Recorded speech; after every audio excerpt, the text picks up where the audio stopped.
Hello, my friends. Hello, my life warriors, wherever you are in the world. I do hope you're having a good day. Welcome to the Day In, Day Out podcast. This is episode 62, where I had the immense pleasure today to have David James on. He is the Chief Learning Officer at Loop. He is also the host of the Learning and Development podcast as well.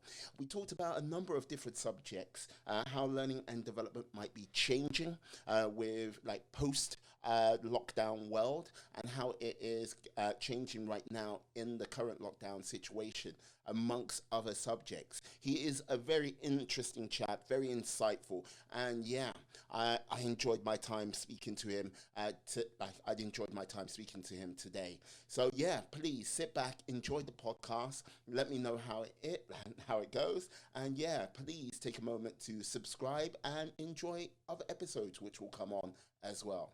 Have a great day now. Haha. Peace. Hello, my friends. Hello, my life warriors, wherever you are in the world. I hope you're having a good day. Welcome to the Day In, Day Out podcast. This is episode 62. Today on the podcast, I have David James. He's the Chief Learning Officer at Loop. He is also the podcast host at the Learning Development podcast as well. How are you today, sir? How are things? I'm very good, thanks, Miwa. As I've already mentioned before we started recording, I'm a little anxious about some background noise with my neighbours doing some major renovations. But that anxiety aside, I'm very much looking forward to our conversation. Excellent. Like one of the things, like when you say learning and development to people, people have sort of fixed ideas, but sometimes they may have it wrong. So what does that actually mean, learning and development for an organization, or what you do? That's a good question, because I don't think you could describe it without unpicking the perception and the misconceptions around learning and development. I mean, in essence, and of course it does depend on which organization as well, but I believe that we should expect ourselves to predictably and reliably influence performance and results within our organizations, and to do that when it's actually required. Now, excuse me, if we think that if we understand and we accept that that is our remit, then we should look at the most effective ways that we can predictably and reliably influence performance. But the problem is that the expectation is often very different, that corporate learning and development is a mirror in some regards to our schooling or education. But my challenge to that always is that education operates independently from the corporate world. Even when we look at schools and universities, they're not preparing people for work. They're building people in an academic sense. And certainly in the UK, there has been debate over the last few decades about how university does not prepare people for the working world, and it's designed as such. The two worlds very rarely collide, but learning and development seems to have taken the mantle that their role is education in helping to build a holistic group of individuals, creating experiences that are nourishing with a view to transferring knowledge and building isolated skill sets. But often those things have very little to do with influencing the work that's done and the results. And in fact, Nick Shachter-Jones describes them as rituals a lot of the time, that learning and development perform rituals, whether that is the delivery of programs or the provision of content that mask the true intent of a learning and development function. And when you ask stakeholders what learning and development means for them, a lot of the time they'll say training. As if the activity itself is enough. So I'd say that look, I think answering what is learning and development in today's day and age is complex because of the expectations surrounding the profession, the anxiety that professionals and practitioners feel in the impacts that they can make, and also the precipice we're on as far as accessible technology and what that could mean, including access to data. That means that we can achieve a hell of a lot more, but we have to think of ourselves differently in order to do so. You mentioned universities and how they're not preparing people for the actual workplace, because this is a thing. When I was coming up, hitting many moons ago, when I was coming up, university was like, yes, touted as like, this is what you need to do. Go to university, get your degree, and basically this should prepare you for XYZ job and help you going forward. So would you say that with the university market as it is today, compared to sort of professional, say, qualifications, there is a sort of huge mismatch at this present time, or is it sort of on parity? Well, I think it's a hugely valuable experience that first of all, as a social experience. It's at a time that that a lot of children will leave home, and you'd like to think that it was a safe environment to do so. You don't have the harshness of corporate life quite yet. Although, you know, I think it's important to state that it's not cheap, so people will have to work. Yeah. But I think that there is a strong and important social element that it plays, and also in critical thinking.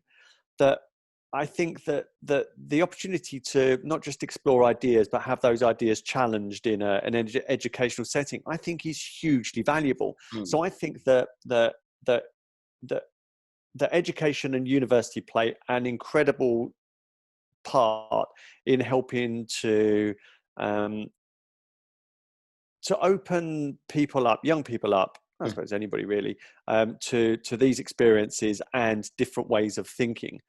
But I just think that we shouldn't fool ourselves into thinking that that's what's required in organisations, because I think that it's an oversimplification and a misinterpretation of the role of learning and development when we try to replicate an educational institution within an organisational context. I see. No, like this is the thing. One of the things which I find interesting right now in today's sort of day and age, especially while we're sort of still in planet lockdown, sort of drifting a little bit closer to we can see the light now. Fingers crossed. Yeah, how that may have affected the sort of learning and development sort of sector at this present time for organizations, because there are, I think, organizations what might be looking to doing learning and development, or it's going to be more, I think it might be a little bit more on the personal front rather than the organizations thinking about it. Yeah, and I think that what I've seen is that there has been a clamour for more digital solutions, and learning and development professionals and the market pretty much saying, we've got something that can help you to transfer your face-to-face into online. And that, meanwhile, is the equivalent of learning and development being responsible for online music. Now, we're all familiar now and very happy with our Deezer or Spotify, Tidal, and we've pretty much got used to listening to all the music we want, served up in all sorts of interesting ways. Instant access that we can hear a tune, we can find out what it is, have it playing, create our own playlist, and pretty much consume music as and how we want to. But I think that if we've taken the approach that learning and development have done now and look and say, let's put all your music on computers, then what we'd be doing is we'd be creating the experience of our price from the 1980s with limited stock, things that are far too expensive for you to walk out of the store with much more than one or two records. And rather than having the access to all the music that you want, you'd still be limited to what you could afford and what the store had. So learning and development have got stuck almost in using technology in order to scale its wares rather than using technology to find out what the real problems are that people are experiencing and fundamentally changing the experience so that where we've got the experience of abundance as far as Spotify is concerned, Yeah. to listen to any music anywhere on our terms. Imagine we were doing that in organizations. That what we were saying is that that we are going to help you with what you are trying to do when you're trying to do it in service of your primary goals, and not what we do a lot of the time, which is fill platforms full of content and say to people, there must be something here for you. Even if in learning and development, the biggest problems that people really face are cultural, which is how to get the right things done here. It's what people survive or die in organizations to do or thrive. Let's the people who can quickly adjust to find out how to not just get the right things done, but how to bring people with you in a way that gains support for your ideas and helps you to achieve long-term success within that context.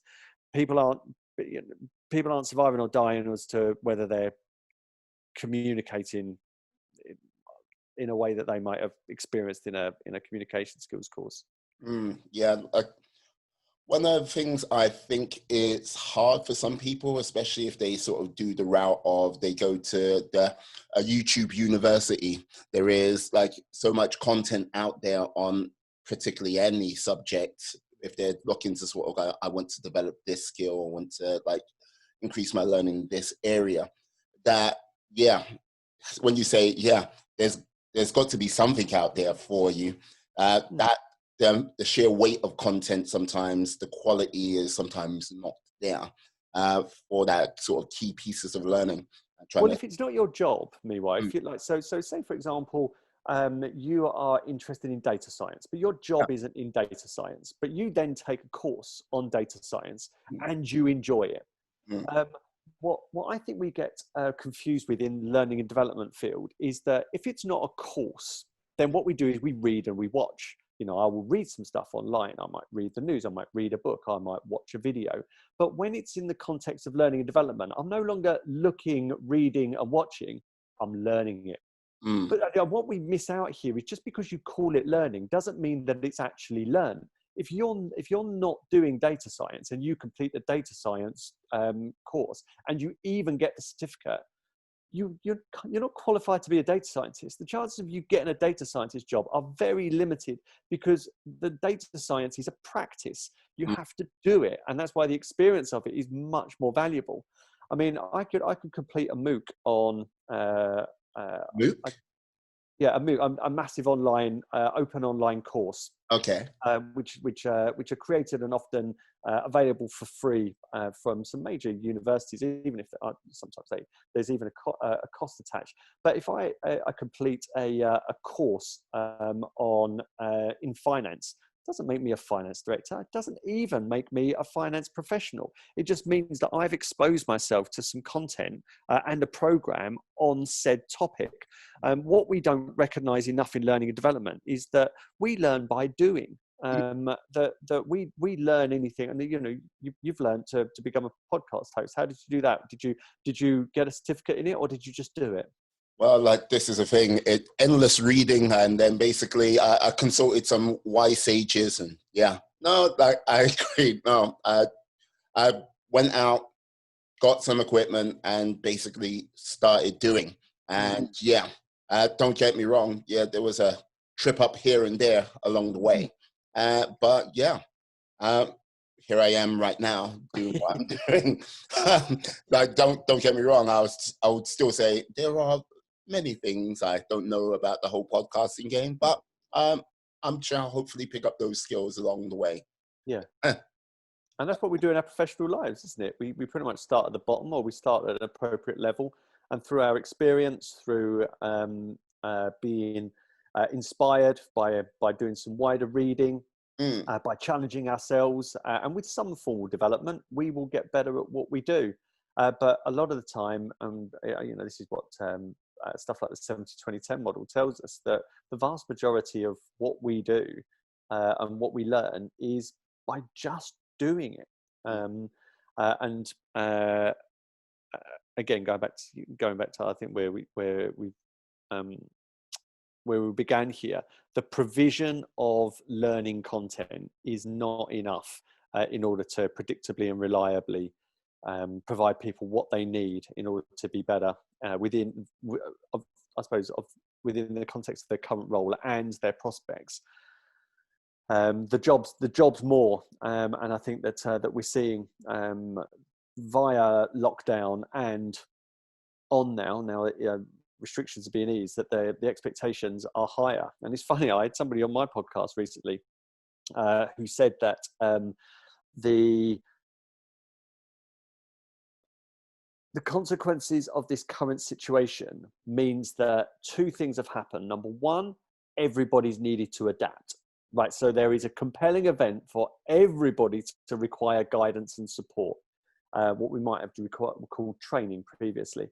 But secondly, there is a critical path for most organizations if they are to survive. Now, everybody needs to jump on board. We need everybody to solve the pressing problems, and everybody needs to adapt during this period. It should be a golden period for learning and development. But if all we're doing is looking to turn classroom training into some kind of online provision, I'm afraid we're missing that opportunity. So with regards to, like, if it was down to you, what way would you take it? I know you said if it's just a classroom provision, that will miss an opportunity, but like, what would be sort of like, okay, this is one of the solutions I would explore right now? So in any organization, you need to look at what that organization considers winning. I had Kevin M. Yates on my podcast, and I love that phrase. Rather than any business might be chasing bottom line, or organizations might be chasing customer satisfaction. Right now, a lot of businesses are looking to make up for lost opportunity and capitalize on perhaps the smaller window to drive revenue than before. So number one, it is understand what your organization is trying to achieve. Mm-hmm. And then next is what is stopping your organization from doing that. So the first part is data. So what is it that we're trying to achieve? Mm-hmm. There's got to be a critical point of failure in your operation that needs addressing. Then it's about gaining user insights. What is it that people are trying to do that they're not able to do efficiently? And then run experiments to see whether you can reduce the friction between those people who are trying to perform and helping them to perform, and then scale what works. You could scale that with digital resources. You can do this with, I was going to say conversations, but the opportunities to pull people away from the shop floor these days are going to be minimal. But helping people to adapt in situations where they are expected to and rewarded for adapting, and sometimes just trying to maintain their roles. But that's what I'd be doing right now. I know that that might seem theoretical, but if we took, say, the hospitality sector. Now, what's the hospitality sector facing? You could say that it's going to be a tougher market. There are going to be less people coming into restaurants. So what is it that the restaurants are now going to be measured on? Is it still going to be the number of seats and tables that are filled? Is it going to be more people in less time? What is it specifically that organization is trying to achieve? In many, I was going to say that many are going to be looking to still provide an exceptional service. So what's going to help to do that? I mean, reputation is going to be everything. And then I thought, well, is that the case, or is everybody just going to be happy to get a table anywhere? Now things are opening. Safety is a huge thing. So all of these factors all add up to, you've got people expected to perform and get your organization its results. So what is it that they are now expected to do? What's stopping them from doing so? And how can you provide guidance and support for them to help them to do that? Now, again, if you look back to what learning and development has done in the past, there is a suite of programs that people can attend. They can book on and attend, perhaps in some weeks or months' time. There might be a webinar in which content is delivered, a lot of the time based on requests from above. But is that actually making any difference? And I think we've got to ask those tough questions. But it doesn't come, again, learning and development needs to change its conversation from let's try something and see if it works to what really needs our attention, and then what is it that we can meaningfully do to see if we can make progress towards that, rather than just looking retrospectively at what we've done and wondering whether it's made any difference. So sort of actively like understand that the world we are in has changed, and it might not actually go back to what it was before. There is going to be a fundamental difference going on. Acknowledge that, and how you can best approach getting what the sort of key winning aspects of that business going forward. As you said, either service numbers or some other unknown metric which might become highly relevant if they've taken on, say, maybe a new aspect of business to adjust for these trying times in hospitality. Where if you look at, say, high-end restaurants, they're now switching to doing takeaway rather than sort of like going, okay, we're just basically doing bums and seats, how many covers we've got. So yeah, interesting. Very. Can you hear me? Yeah, I can hear you. Yeah. So so with that, okay. No, got to say, with your experience being in this for the last how many years now? A couple of years? 20, oh yeah, so I got into learning and development in the late 1990s. Now, you were working, like, you've worked for the Disney Company as well as Looop at this present time, and you founded command.com. So through all those sort of different organizations, how was it in the sort of Disney Company, like with regard to learning and development, because they are huge, massive. So like one department's going to be one way, or is it another department's another way? How do they sort of approach having a sort of overarching arc? So Disney was a wonderful place to work. I was there 8 years. I'd say that Disney. First of all, it was a really transformational time for Disney. So I was there 2006 to 2014, and people band about the word transformation a lot, sometimes for some of the most meaningless change. But I'll give you one example of how that changed.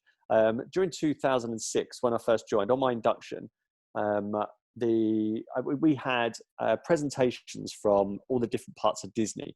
Now, you're right, there were many different parts of Disney, and I think that there were 14 different presentations. So the aim of it wasn't that you were to instill all of this knowledge. It was to create an experience where you felt proud to work for the organization, could draw the themes from where it's at and what the priorities are. And home entertainment, the home entertainment division came in and they did their presentation. At that time, they were the most profitable part of Disney. They didn't just have the vaults that was dipped into, which was every 7 years Disney releases a title and then takes it away to create that both the urgency to buy it and the anticipation to get it. And so whether it be Snow White and the Seven Dwarfs or Lion King, they would be pulled out every now and again. Of course, hugely successful, but during that period, DVD box sets were very popular, and Disney had Lost and Desperate Housewives, Ugly Betty, some really stellar properties. And the home entertainment division said, look, and we've just got some good news that the successor to DVD, the new high definition format, was going to be the HD DVD or Blu-ray, and some studios backed HD DVD and some, like Disney, backed Blu-ray. And of course, we know the Blu-ray won that that particular contest in the same way as VHS won the format war of the late 70s, early 80s between them and Betamax. But so there was all this celebration in 2006, but that was very short-lived, because come 2008 and streaming started to attack the profitability of that part of the organization, to such an extent that when I left in 2014, home entertainment was the least profitable division in the Walt Disney Company. So when we talk about disruption and transformation, during that period, every part of Disney was under scrutiny to understand the changing relationship between the consumer, whether that be through television, whether that be through the parks, because that was there during the financial crash as well, when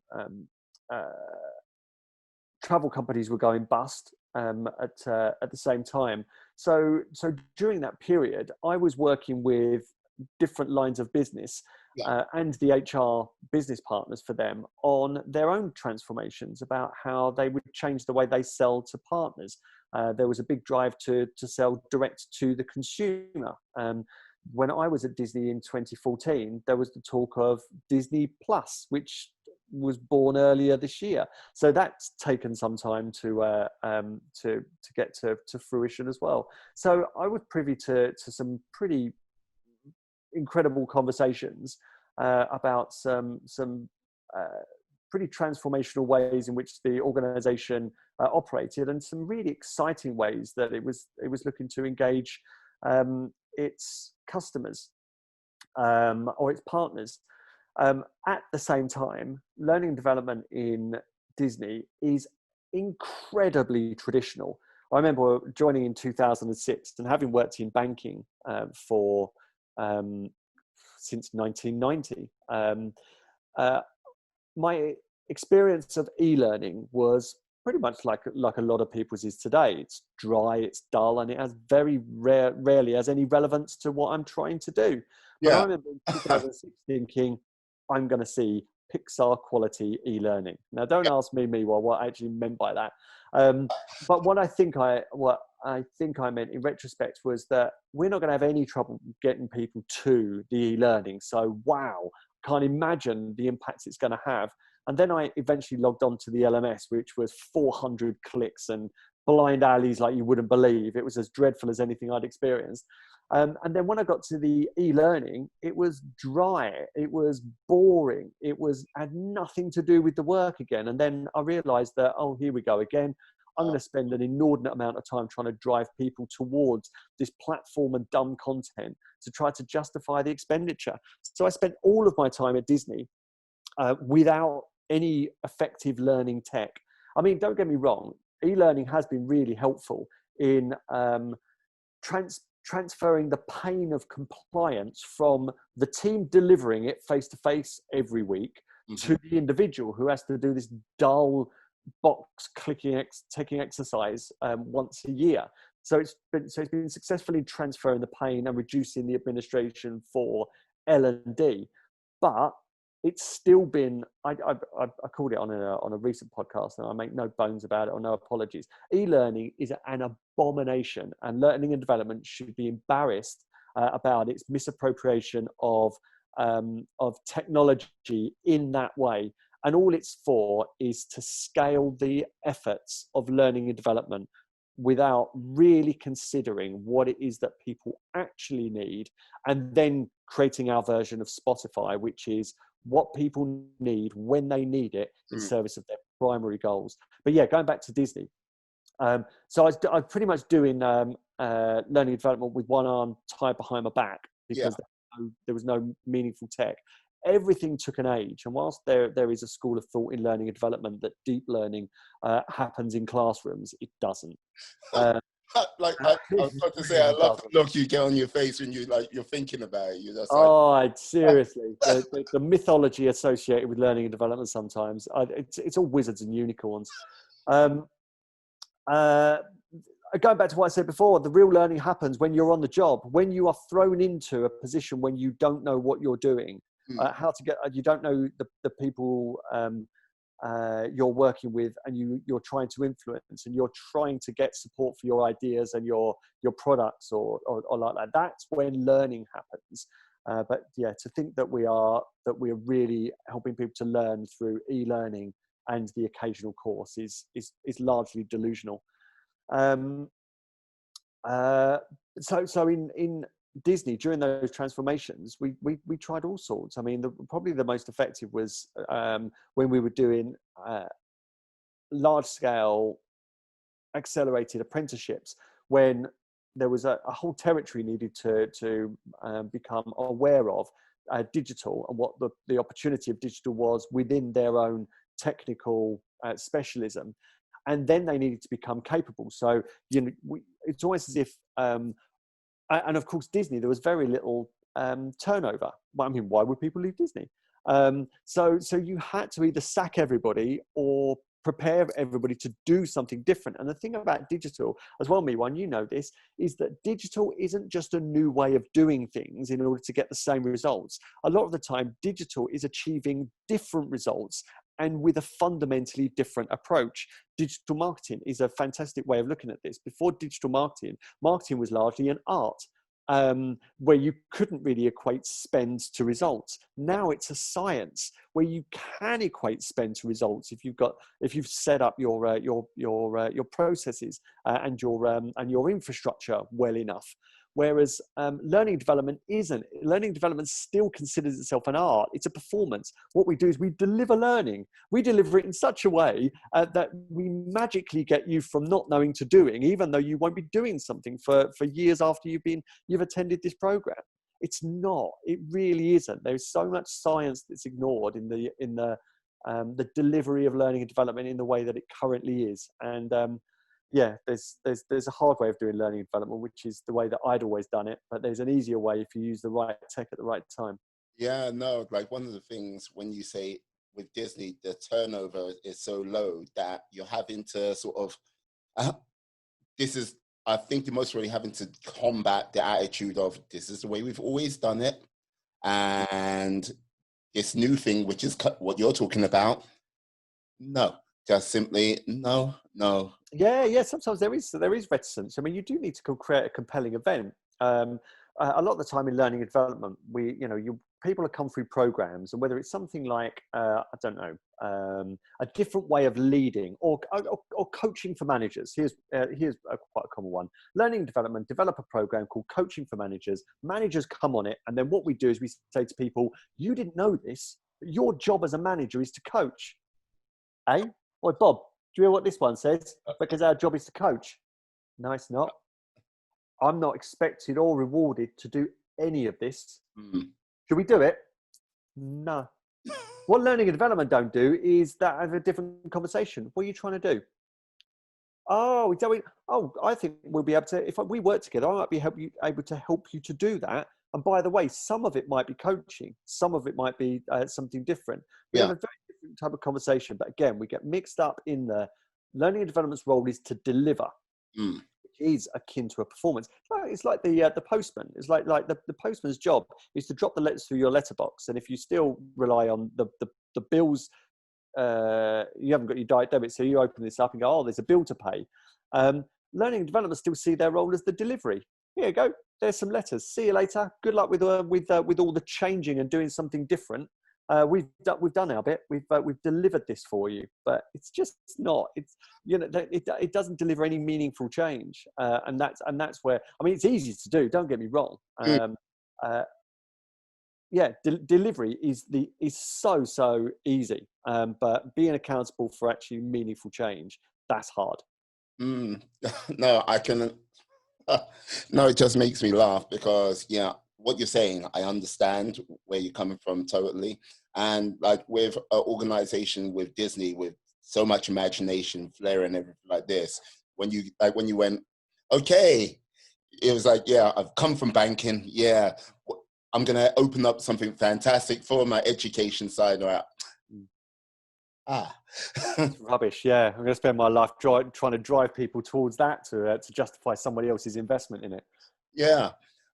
So like you must have picked up so much knowledge from going from banking to Disney to sort of like, right. What was sort of the kernels of, I would say, greatness you could say you took from banking, which you could use in Disney and basically use today? Nothing. It is understated. No, it's stated a lot, but it's underappreciated that moving sectors is so difficult. So banking and finance, I'd say that in my experience, there's a lot of stoicism. There is a lot of managing your profile. I'd say it could be pretty independent. Like, you know, it's about you as an individual. It could be harsh as well. When I went into so I was used to suits, harsh exteriors, very professional. I mean, don't get me wrong. The BS bingo. I once got pulled up when I was very junior. I had a particular manager with a penchant for the phrase "going forward," and I was ticking off how many times that manager said "going forward" in a meeting. And that particular manager said to me then, David, you seem to be marking down some of the things that I'm saying. What in particular is interesting you? And you know, where you go, I've been busted. I've been busted. But I mean, but it was full of BS bingo to the extent you didn't really understand what people were saying. So when I went to Disney and I went to my first creatives meeting and there were people there, and I was still wearing a suit. I mean, it's very easy to from this story, I suppose, to take that it's a superficial difference, but it's not. The suit was one way in which it was ingrained in me that the way you present yourself in finance and banking was as important as anything you did.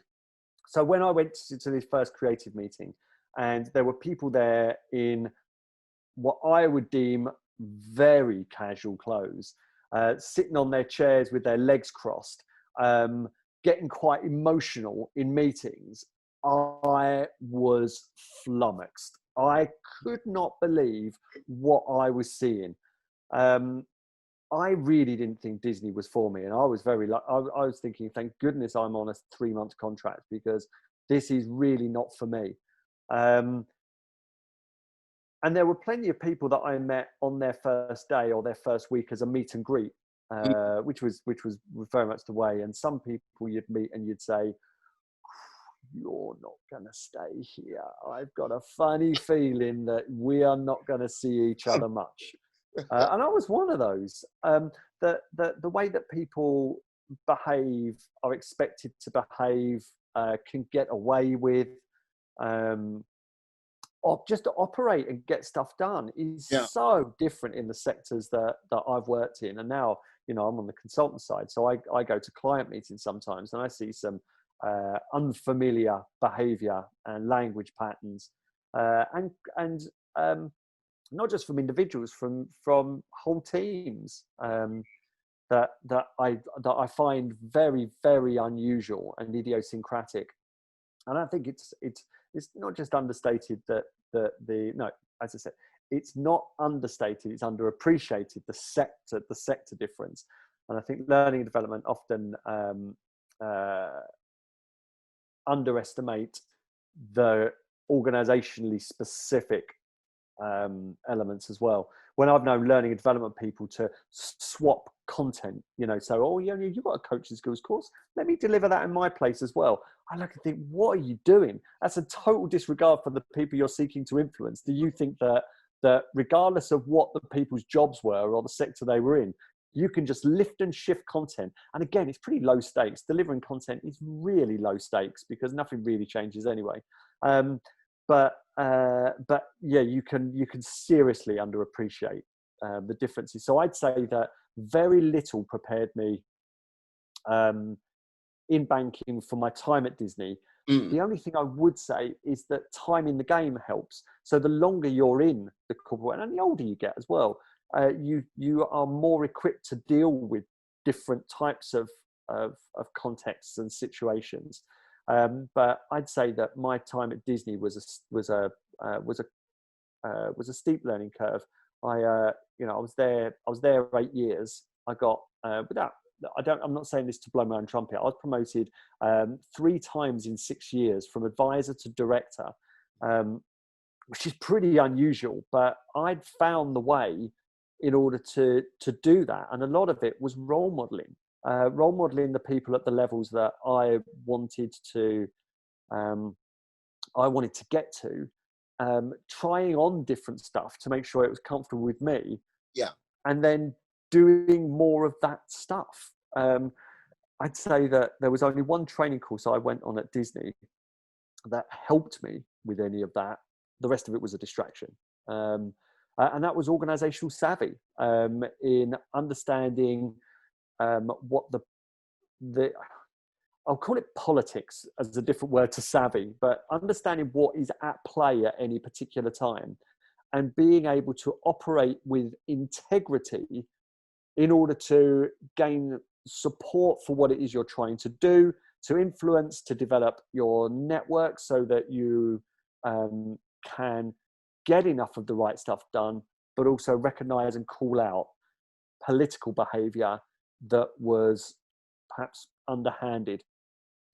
Some of it was about survival. I've got a book up there, it's called Survival of the Savvy, because those who, and I will air quote, don't want to play the game can often find themselves ostracized and impotent within a political organization.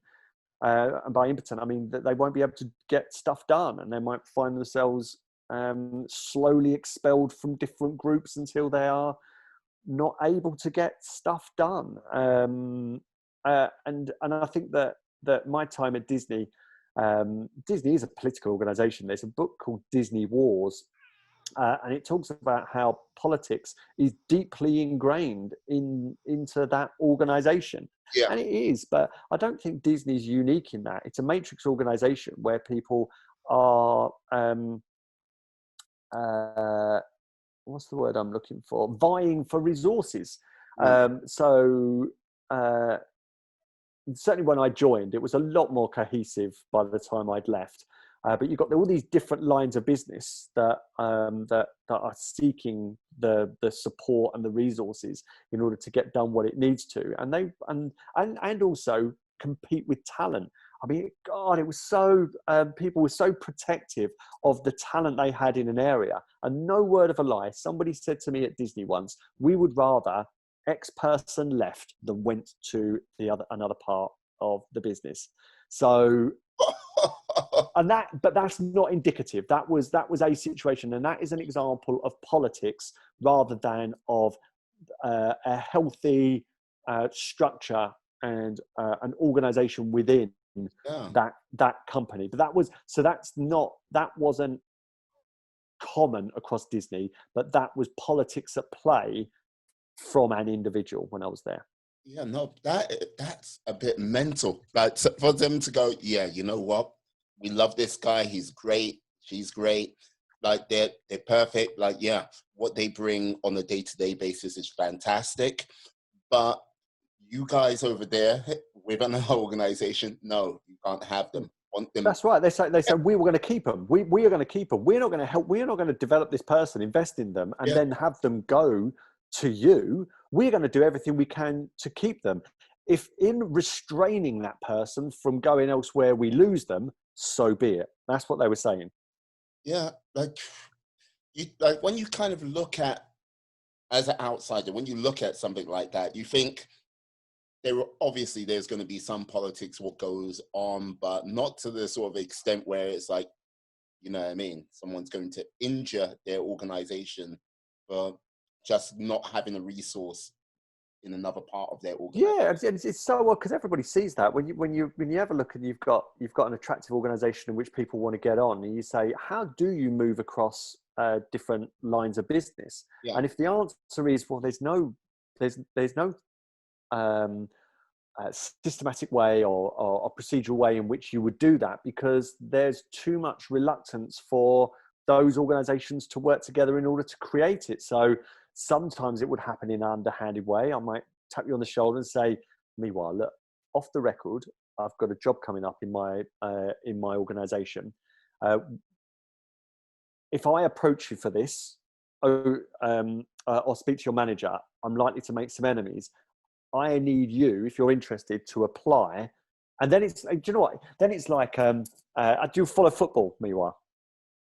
Liverpool, come on. Oh, goodness sake. Right, let's end the podcast now. Oh, no. And all credit to you for not being smug. David, it's almost like one club asking a player to put in a transfer request. Yeah. The clubs themselves aren't willing to tarnish their own brand, but they're quite happy to push a player under the bus in order for them to tarnish their reputation rather than the reputation of the organisation. So look, that's when things don't work well. But I will say that whilst there was some stuff that I heard in my earlier days at Disney that I thought, oh, that's unusual for one company to do so. The journey that it went on during that period to unify meant that those situations became less of the case. So yeah, what was my point? That the one course I went on, which really did help, is in organizational savvy. And so whenever anybody asks me what they should work on in order to get to different levels, my advice is generally read this book or research what organizational savvy means, because it is it's the difference between being a solid core contributor and getting stuff done, perhaps frustratingly believing that the world or their organization is a meritocracy, and actually playing the game that people in those more senior positions are really playing, which is not a meritocracy. Very hardcore. I like the way you keenly just avoided the whole football question I asked you. Oh dear. So who's your team, David? Come on now. Chelsea, meanwhile. So you know what? All I've got to simply say is thank you very much. Of course. I really appreciate you guys. I think next season you will definitely be a force to be reckoned with. Yes, I hope so. Thank you very much. I was around. So with all of this and the training and development, you decided to start a podcast. Doing it for the last 14 months now. What was the thing? What encouraged you to start the learning and development podcast? Well, I thought that the profession needed to have a different type of conversation. I was having a lot of conversations one-to-one, but what I found the opportunity with the podcast has been is that, first of all, to normalize progressive practice. And by progressive, I don't mean anything radical or out there. I think what I mean by it is stand on the approaches and the tools that are widely available now and achieve more than we are doing. If I could say that, achieve more with less, so do it cheaper, less risky, do it faster, all of these things, but with an aim of making a real difference. And the more people I spoke with, the more I realized that these ideas are mainstream. And so the types of conversations I'm having are, how is learning and development being effective in these different organizations? I spoke to some people at Aviva, so Gemma Patton at Aviva. I've spoken to people at AXA, at D&D, at Monzo, and all of these people are and Sky and are challenging accepted practice. They've all got to a point where they've looked and said, if I just carry on delivering training courses, I'm going to be making next to no difference in my organization. So what is it that I can do instead in order to make real difference? And so these conversations are all about that.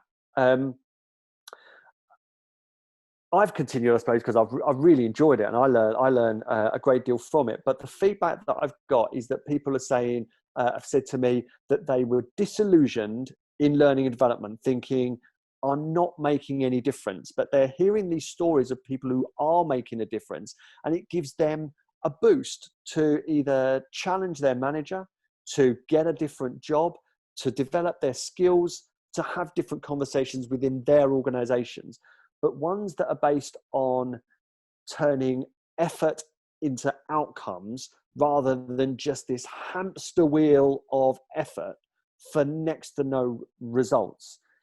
So those are the type of conversations that I have about what the problems are that these L&D professionals are really trying to solve. What are the approaches that they're taking in order to make a demonstrable difference? How do they know they're making a demonstrable difference? I've spoken with people I've hugely admired.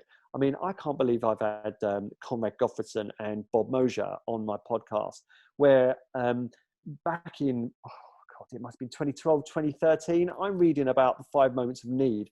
And I'm thinking, this is it. This is, these guys, holding these guys into such high esteem.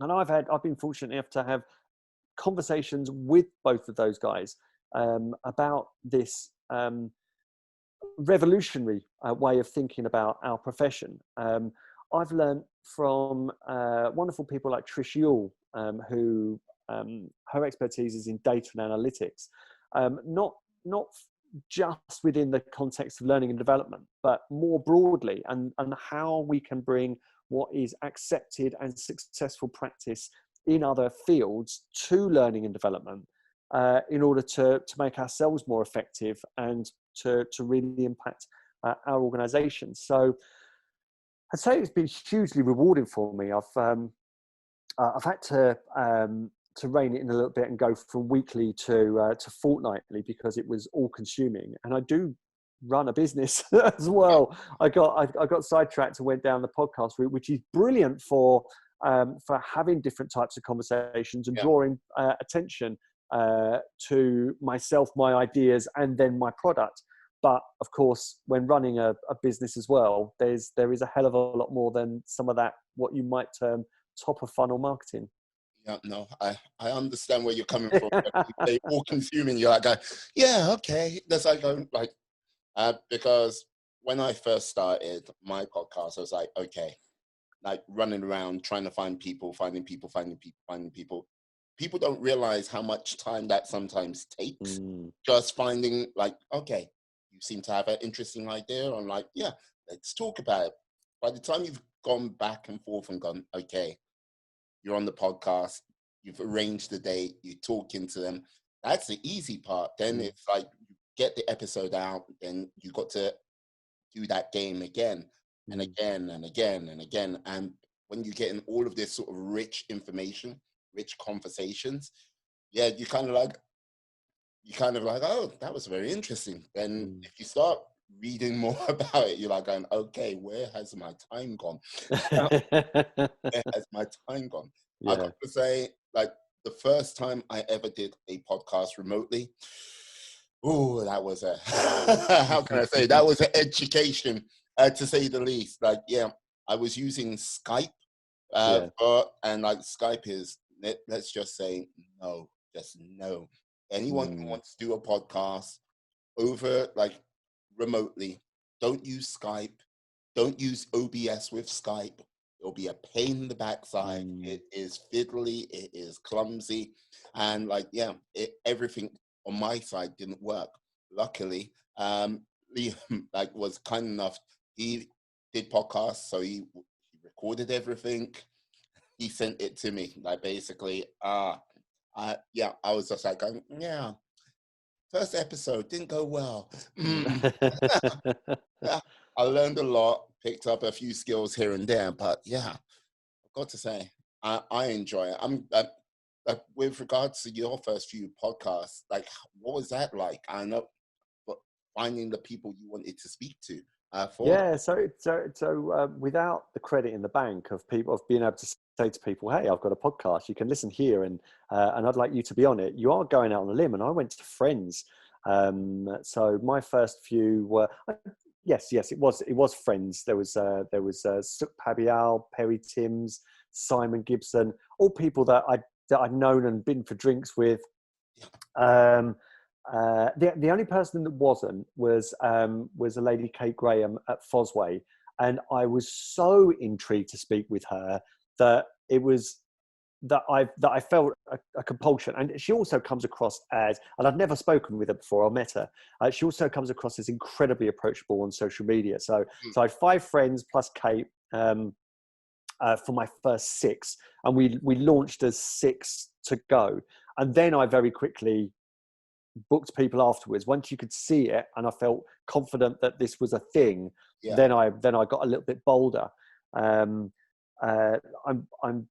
I'm fortunate that I was able to nab the Learning and Development Podcast as a title, because I think that's really helped me to get some good numbers on the number of listeners. So when I go out now and ask people, they've at least heard of the podcast if they haven't listened to it itself. So, but like you know, I still spend a lot of time considering who to have on and inviting them on as guests, and also doing my research on who they are to plan a conversation. So there is that element to it, which is time consuming.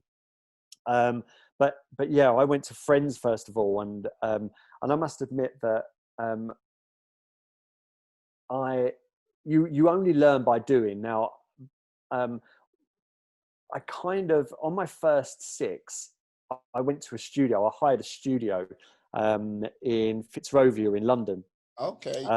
Which is sometimes used as an overflow for some BBC podcasts as well. And I've seen some famous people, including Tony Blackburn, in the foyer of said place. But that only came about. It sounds really flash, but at Loop we don't have any offices. We all work remotely, so I didn't have anywhere to go and record. And I wanted to do all of my first few face to face, so that I could rely on that connection, even if my skill wasn't there to do podcasts. So I was looking for just some space to record the podcast, and I was looking at WeWork and all of that, and they were so expensive that, in exasperation, I thought, well, how much is a studio? And a studio for an hour costs so much less than an office for an hour, and also you get professional mixing as well. So it was a no-brainer. So since lockdown, clearly I've not been doing it, but every now and again going up to Fitzrovia and recording it in the actual studio is a real delight, and I think it has added to the quality of the conversations in some places. But that said, I've interviewed people from all over the world now, and Zoom has been fabulous. First of all, it's incredibly reliable, but the ability to split the audio and maintain the quality of mine, regardless of how the internet might shape theirs, has been really important. But yeah, I think so. I've been doing that 14 months. I think I'm about 50 or so in. I hear I'm number 62 for you, so I think you're a little ahead of the game as far as numbers. Hey, I live in Planet Lockdown. I am currently. So you know what I mean? It's like, if I'm not gonna do anything with it, this is now the time is to strike while the iron's hot. While opportunity is there, just like so get busy or go home, as they say. It hearts me as well. I had Sarah Allen on my podcast, and she's head of L&D at AXA UK. She said that she'd been experimenting with podcasts as far as her L&D offerings concerned, and I see real power in that. We listen to podcasts in our time. we're invited onto people's phones. They can listen in onto to these conversations. A lot of the time, they're quite candid and long form as opposed to radio. And when you think about the power of this to open up culture, to have people within an organisation talk about what's really important to them, especially in a lockdown period that a lot of people might be in, and even people who work in hospitality who only ever see one restaurant, or people who work in shops and only work in one shop. How amazing is it to let people listen in on conversations about what is important to different people within any given organization, to provide them with insight and context, as well as some of the tools that they might need in order to progress, and sometimes just inspire them to think about their role, their role in the organization differently, and what they could achieve and where they could go. I think there's real power in it. But again, with any digital content development, it's so different to what learning and development are used to developing, which is classrooms and classrooms on computers. It's not a classroom. Do you know what I mean? It's digital content development can be so much richer and so much more focused on what it is that people are struggling to achieve within any given organization. No, I agree. I think with regards to sort of podcasts, when it's a sort of long format conversation, I think it's more people like in this sort of crazy topsy-turvy, like everyone has a shortened attention span content world. I think what people need to listen to more sort of long form conversations, get like just to sometimes just inform them they're not alone in their thinking, or just to sort of inspire their thinking, as you were saying, to like either change jobs or basically to go, right, yeah, I am on the right path, and just go forward with it that way. I think with podcasts, it's given that so many people that opportunity to do that. And I think, yeah, more people should do it, honestly. But I just, like, there are people like going, yeah, podcasts are not for me. And like, yeah, the way it can just sort of add to just people's learning development, to their businesses, and just basically getting new insight, it's fantastic, I've got to say. And like, look, I say that as someone who's got a podcast, so maybe I'm a little bit skewed. Maybe maybe I'm not like the most sort of, how can I say, person who's not. I can't say I don't have skin in the game at this present time, but yeah, you know, you know how it is. But yeah, I've got to say, I like it. I like it. Yeah. Yeah. Yes. Got to say, yeah, it's been over an hour. And like, yeah, would it be possible to tell the lovely people how they can find you out there? Yeah, sure. So if you want to find me on Twitter, I am at David in Learning. You'll find in my bio links to the podcast, which is the Learning and Development Podcast, which you'll find on most channels and podcast apps of choice, including Apple and Google and Spotify, Omnichannel, Stitcher, and on LinkedIn I'm pretty active, so you can find me there. But as I said, if you go to Twitter at David in Learning, then you'll find links to my places. But if you're interested in taking a look at Looop, then please do. It's a next generation learning platform that takes marketing smarts to get people what they need when they need it in the tools they already use for work, and that is Loop with 3 O's.co. Perfect. I'll put all the information in the description, the show notes. Yeah, David, like, I've got to say thank you for coming on today as a guest. It has been a delight. It's been a pleasure.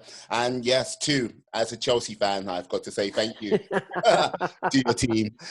Hoping You are very welcome. Break a 30-year chestnut. But still, wonderful. Yeah, excellent. I've loved the information, and yeah, the stories you've told today has been brilliant. It's been fantastic. Thank you very much. And yeah, no worries. Yes, and to you, my friends, my life warriors who are still watching, listening to this, let me say thank you to you. Stay well, stay safe, be awesome, be excellent, be fantastic. Be all the positive bees you can be in this world, and then some. Have a great day. Be awesome. Peace. Oh yeah, and we are.